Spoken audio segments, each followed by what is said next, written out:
A struggling mechanic, a powerful businessman, a chance encounter that changes everything. The setting sun painted the sky golden as the quiet town of Maplewood settled into the evening. Sienna's auto haven still buzzed with life, the rhythmic clanking of tools mixing with the familiar scent of motor oil. Sienna Carter, a talented yet overlooked mechanic, was finishing up her last job of the day. This was her life, fixing cars, helping those in need, and expecting nothing more. But that night, fate had other plans. A sleek Lexus LC500 screeched into the garage, steam billowing from the hood. The driver's door swung open, and out stepped Nathaniel Ellis, CEO of Ellis Automotive, one of the most prestigious luxury car brands in the country. Sharp suit, polished shoes, he looked like he belonged anywhere but here. His expression, a mix of irritation and disbelief. Sienna wiped the sweat off her brow, barely suppressing a smirk as she eyed him. "Let me guess, your fancy car finally gave up on you?" Nate sighed, rubbing the back of his neck. "More like it picked the worst possible time to stage a mutiny," Sienna smirked, already reaching for her tools. She had no idea that this moment would change her life forever. Nate crossed his arms, watching as Sienna popped the hood. Steam hissed out, a harsh reminder that even the most well-designed machines had their breaking points. He hated being stranded, especially in a small-town garage whose name he hadn't even bothered to remember. Sienna glanced up as she inspected the engine. "You got lucky. A few more miles and you'd be calling a tow truck." Nate huffed, irritation lacing his voice. "Not like I had a choice." Sienna smirked, shaking her head. "Lexus LC500 V8 engine, but it looks like your cooling system couldn't handle the heat. You keep up with maintenance?" Nate exhaled sharply. "I pay people to do that." Sienna tisked, rolling up her sleeves. "Well, looks like whoever you paid isn't doing a great job." Nate arched an eyebrow. Not many people spoke to him like that, at least not when they knew who he was. But Sienna? She didn't seem to care.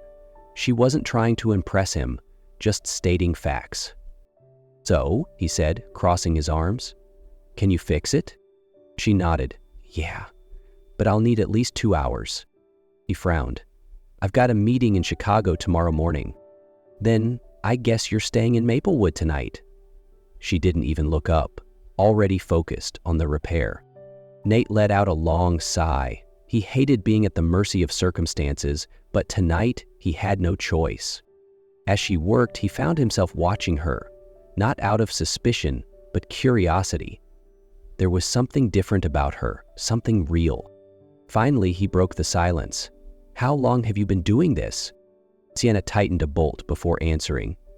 "Since I was old enough to hold a wrench. Not many women choose this line of work." Sienna arched an eyebrow. "Not many CEOs drive their own cars without a chauffeur." That made Nate chuckle, for the first time that night.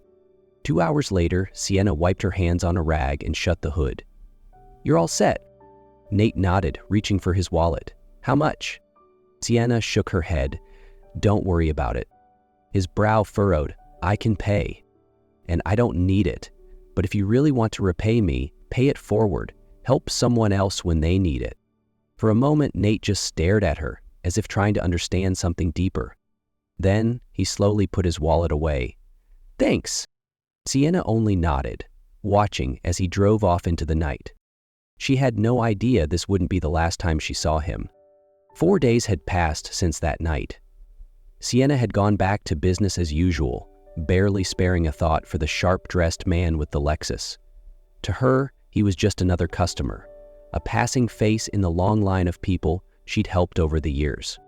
But then, one afternoon, she heard a familiar engine purr outside the garage. Frowning, she looked up. That same Lexus LC500 was back, only this time there was no smoke curling from the hood. The driver's door opened and out stepped Nate. Gone was the tense, frustrated businessman from before. This time his expression was almost amused, a slight smirk playing at the corner of his lips. He was dressed more casually today, dark jeans and a button-up with the sleeves rolled up. Yet, even without the expensive suit, he still carried the air of a man who was used to giving orders, not taking them. Sienna crossed her arms and leaned against the workbench, eyes narrowing. car acting up again?" Nate smirked. "Nope, this time, I'm here for a different reason." Sienna raised an eyebrow. "I'm intrigued. A CEO making a second visit to a tiny garage like this? That's unusual." Nate took a step closer, slipping his hands into his pockets. "I want to offer you a job." Sienna let out a soft chuckle. "You're serious?" "Dead serious," Nate nodded. "Ellis Automotive is looking for a lead specialist in vintage car restoration. I want you on my team."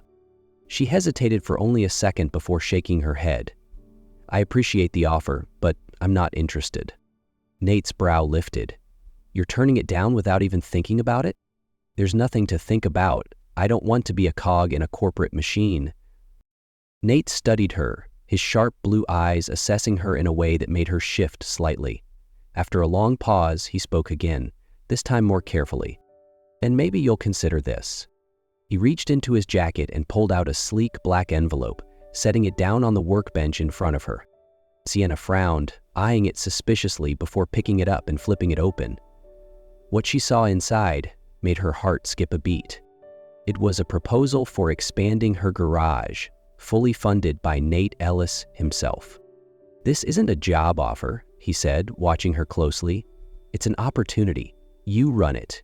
You call the shots. I just invest." Sienna's grip tightened around the envelope as she processed what was happening. She had no idea that this moment was only the beginning of something much bigger. Sienna stared at the expansion proposal, her fingers unconsciously gripping the edge of the envelope. This was the kind of opportunity people in her industry would kill for. But for her, it wasn't that simple. She took a slow breath before looking up at Nate. "Why are you doing this?" Nate crossed his arms, his expression as composed as ever. "Because I believe in your potential." Sienna let out a soft, skeptical laugh. "You barely know me. You met me once, I fixed your car, and now you suddenly believe in me enough to make an investment like this?" Nate was quiet for a moment before he answered. "Because everyone I've ever met wanted something from me, except you. You just did what was right, no expectations, no angle. That's rare." The words hit harder than she expected. She was used to being underestimated, dismissed because she was a mechanic, because she didn't fit into boardrooms or high society events. But this time, she was being seen as something more than she had ever allowed herself to believe. She exhaled sharply. "I don't want to be a charity case, Nate." He chuckled. "Do I seem like the kind of guy who does charity? This is an investment. I want to see you succeed, but more than that, I want you to do it your way." Sienna held his gaze. She didn't know if this was a trap, but deep down, she knew this might be the chance to change her life. Finally, she set the envelope down. "I need time to think." Nate nodded, not pushing her. "I don't need an answer right now, but I hope you give it real consideration." And with that, he turned and walked away, leaving Sienna alone with the biggest decision of her life. Sienna didn't make her decision right away. She spent the entire night thinking it over, weighing the risks and possibilities. She had never been the kind of person to rely on anyone else. But maybe this wasn't reliance. Maybe it was a real opportunity. The next morning, she called Nate. "You still want to invest?" His voice was deep, but there was a hint of amusement. "I never take back an offer." Sienna took a slow breath. "Good, because I'm saying yes." And just like that, a new chapter in her life began. The next few months were a whirlwind of change. Her once small garage expanded, new equipment was installed, and doors she never thought possible began to open. But the biggest change wasn't in the shop itself. It was in her and Nate. At first, they were just business partners. Nate provided the funding, and Sienna brought the vision. But the more they worked together, the more things started to shift. Sometimes, she found herself laughing at his dry sense of humor, something she never expected from a CEO who seemed all business. Sometimes Nate lingered at the shop longer than necessary, as if he was looking for an excuse to stay just a little while more. One evening, they were going over the final blueprints, long past a reasonable working hour. Sienna stretched her arms and sighed. "I need coffee. You want one?" Nate tilted his head, a small smirk forming. "If I say no, would that make you stop working?" She laughed, shaking her head. Not a chance. And in that moment, something shifted. They weren't just partners anymore. This wasn't just business. As Sienna met Nate's gaze, she realized this was something else entirely. And she wasn't sure she could stop it from happening. At first, Sienna thought everything between her and Nate was strictly business. But the longer they worked together, the lines between them started to blur. It was the small moments, the ones that made her heart beat just a little too fast. The first time was when they were working under the hood of a car.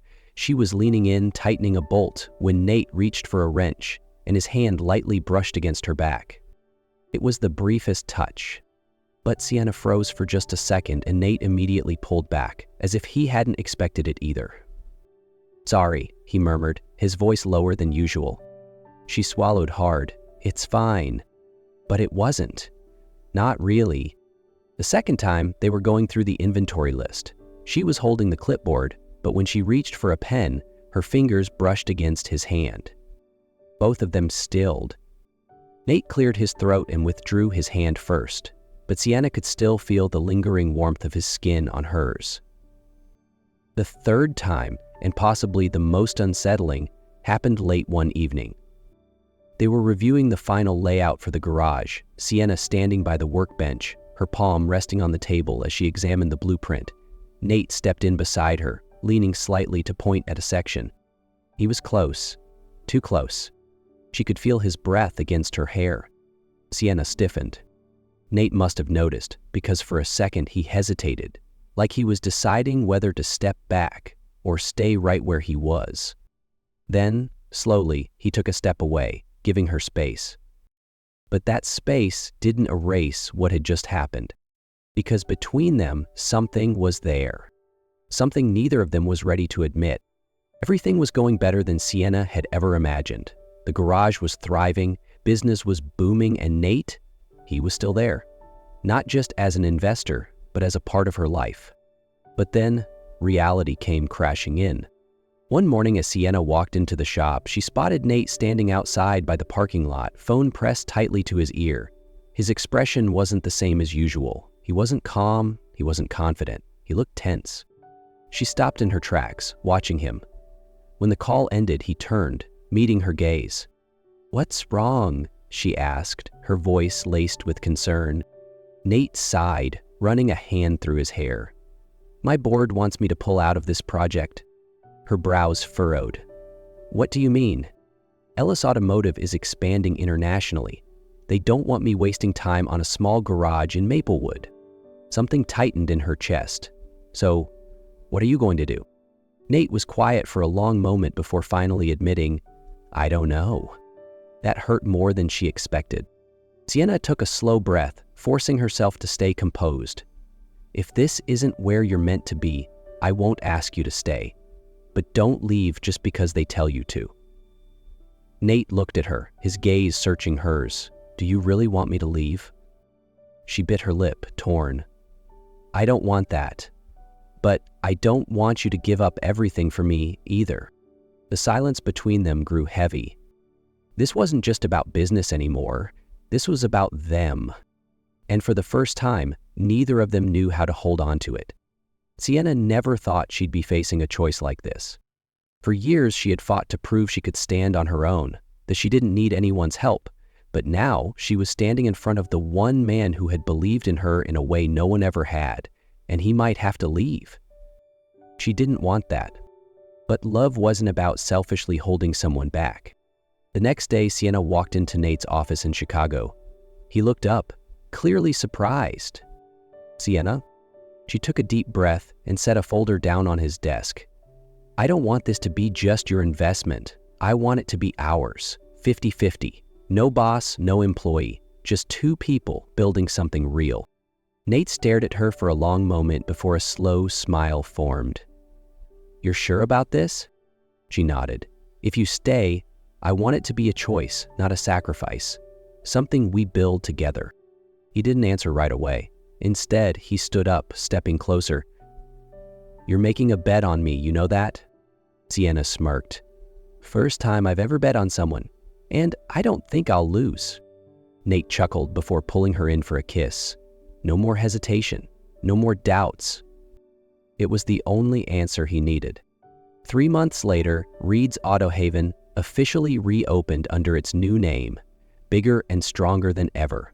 This time, it wasn't just hers, it was theirs. At the grand opening, surrounded by congratulations and flashing lights, Sienna turned to Nate, raising an eyebrow. "You realize, don't you, we did it?" Nate smiled, wrapping an arm around her waist. "No, you did it. I was just smart enough to bet on you." She laughed, leaning into him, feeling for the first time that she had finally found where she belonged. And this time, she didn't have to do it alone. And that was the story of Sienna and Nate, a story about opportunity, trust, and love found in the most unexpected places. Sienna started with nothing but a small garage and a dream that felt too far away. She never imagined that one chance encounter could change everything. But Nate saw something in her that she hadn't yet seen in herself, that she wasn't just talented, but that she deserved more.